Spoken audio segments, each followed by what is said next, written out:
Dərsimize devam edirik. Dizayn tabı ilə. Dizayn tabına gəldikdə adından da məlum olduğu kimi söhbət gedir sənədin dizaynından. Sənədin və sənədin içində yazılan bəzi yazıların, yəni bu sahə demək olar ki, iki sahəyə bölünür. Əvvəlcə sizi qarşılayır hazır şablonlar. Bunları home tabında da keçmişik ki, biz sənəd müddətində, dərs müddətində bunları istifadə etmirik. Siz istəsəz istifadə edə bilərsiniz. Siz dedikdə söhbət hər zaman kimi sizə lazım olan, sizin yaratdığınız, özünüz üçün əlinizdə qalan sənədlərdən söhbət gedir. Buralarda belə deyək, bu növlərdə title'lardan, başlıqlardan söhbət gedir. Bunların rəngi, dizaynı, yerləşmə strukturu olaraq sözlərin, məlumatların tipləri dəyişə bilir. Burada da hazır bir neçə stillər var. Stilləri seçirsiniz, onun daxilində də yenə sizə stillər çıxır. Yəni bunları özünüzün axtarıb məlumatlandıra bilərsiniz. Məsələn, Galeriya adlı bir panel var. Basdıqda söhbət içində şəkil daha çox olan sahədən gedir. Şəkilləri siz özünüz təbii ki də tənzimləyirsiniz. Sadəcə yazılar üçün sizə bəzi hazır şablonlar gəlir. Məsələn, bu şəkildə. Bu şablonlar çox istifadə edilmir, siz də etməyəcəksiniz. Həmin şablonların rəng aralığı seçilə bilər. Hansı ki, məsələn, burada rəng seçimlərini görürsünüz, onlar dəyişdirilə bilər. Tipi seçilə bilər. Əgər yazının tipi, məsələn, kalibridədirsə, siz onu sevmirsinizsə, bunu gətirib biz başqa bir tipə yerləşdirə bilərik. Baxın, bu şəkildə tiplər arasına keçidlər olur. Sətirlərin quruluşu haqqında məlumat paneli hazırlanıb. Sətirlər arasında məsafə çoxalır. Belə deyək, siz buranı dəyişdikdə buradakı şablon üzərində dəyişikliklər gedir. Yəni, baxarkən bura şablona baxın. Şablonun üzərində dəyişiklik edib məlumatların siftini seçə bilərsiniz. Effektlər tənzimləyə bilərsiniz. Məsələn, burada bir parıltı effekti var.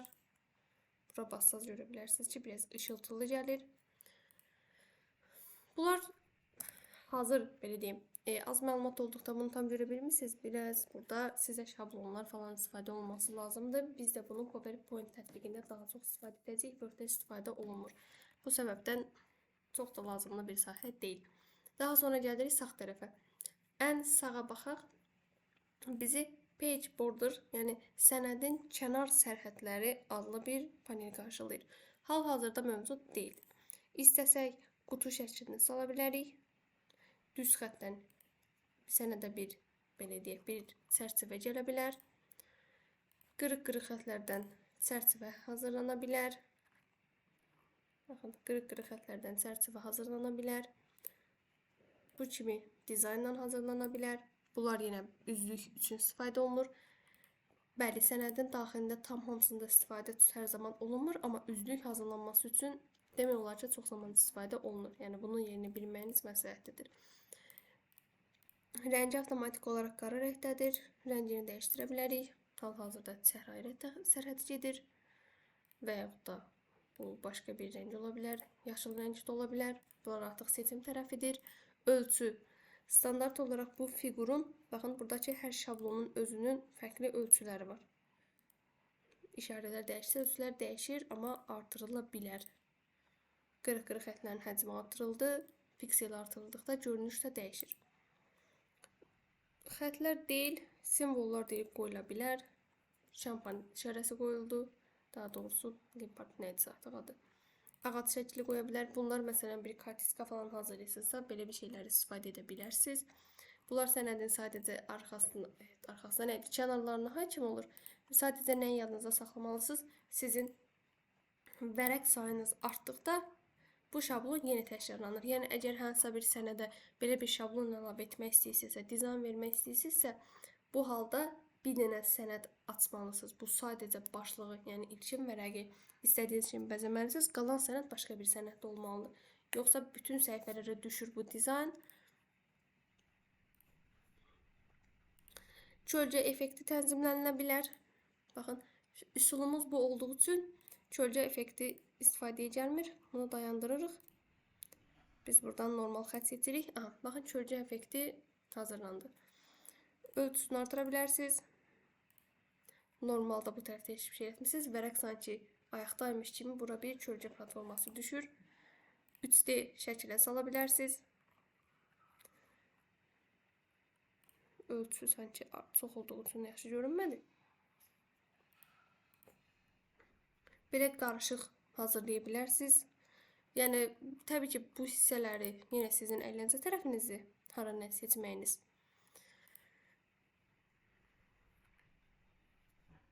Ən çox istifadə olunacaq boks. Yəni sadəcə kənar sərhəd və boksun içində bu şablonları sadəcə özünüz üçün istifadə edə bilərsiniz. Daha sonra gəlirik borderın yanındakı əmrə page color, yəni Word sənədinin rənginə. Biz bunu açıqda sizi sadə rənglər qarşılayır. Seçirik bunu. Vərəqlərimizin daxili rəngi dəyişir. Baxın, vərəqlərin daxili rəngi dəyişir. Standart olaraq təbii ki, yoxdur, ağdadır. İndi gəlirik biraz vacib bir əmrlərdən olan bu sahəyə. Watermarkın dizaynda olmasına baxmayaraq, onun əsl yeri mənim zənnimcə layihədə olmalı idi. Çünki watermarkın istifadəsi sırf bəzək deyil, təhlükəsizlik baxımından da məntiqli bir ideyadır. Watermarkı açırıq. Biz yaratmaq istəyirik. Baxın, basırıq custom. Yəni biz hazırlayacağıq. Deyir, hal-hazırda vərəqdə watermark yoxdur. İstəsəz şəkil qoya bilərlər. Yəni hər hansı bir şəkil seçə bilərik. Yəni yaddaşdan hər hansı bir şəkil seçək. Baxın, vərəqin arxa fonuna gördünüz, bütün vərəqləri təbii ki də həmin şəkil düşdü. Gəlirik, dayandırırıq, çünki digər üsulları görmək üçün. Daha sonra yazı düşə bilər, rus dilində düşüb. Biz təbii ki bunu rus dilindən azad edib qaytarırıq Azərbaycan latına.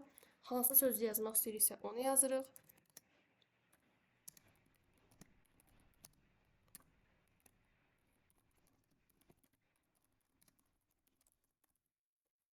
Hər yerə düşməsini istədiyimiz məlumatı yazırıq. Məlumatın tipini buradan dəyişdirə bilərik, seçə bilərik. Normal olaraq sizə gəlir Arial. Başqa da digər belə deyək tiplər. Bəli, buradakılar Word-ün tam özündəkilərinin eyni deyil. Yəni home tabından. Burada məsələn baxın, bəzəklərə, üçlərə falan yer yoxdur. Standartdır. Sadəcə səliqəli oxuna bilirlik. Ölçü standart avtomatikdir. Avtomatik necə demək istəyir? Biz watermarkın tipini seçirik.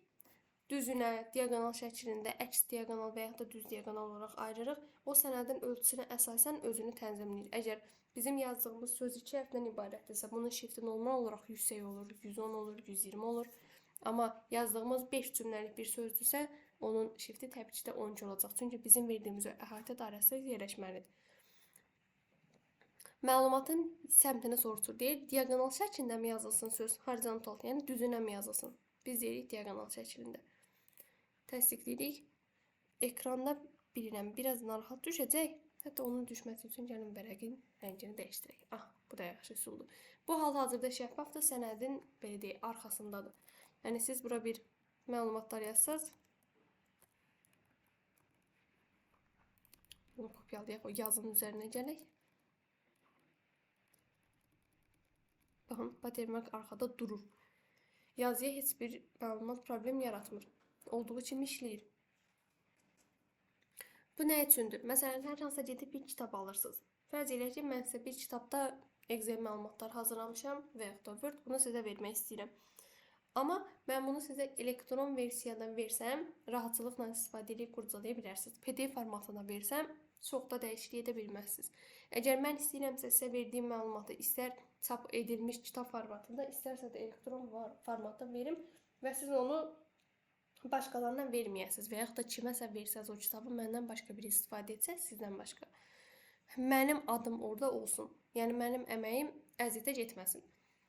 Daha doğrusu hədər getməsin. Yəni mən əziyyət çəkib bu sənədi hazırlayıram, üzərinə də heç bir məlumatımı yazmıram, aparırsınız, siz başqa bir müəllimə verirsiniz, o da özününmüş kimi istifadə edir. Bunları bütün demək olar ki, müəllimlər qayda kitablarında falan istifadə edir. Əgər özləri sıfırdan bir qayda kitab yazan bir müəllim varsa, böyük ehtimal rastlaşmısınız. Abituriyent və yaxud da hal-hazırda universitet həyatımızda. Dizayn paneli bu qədər.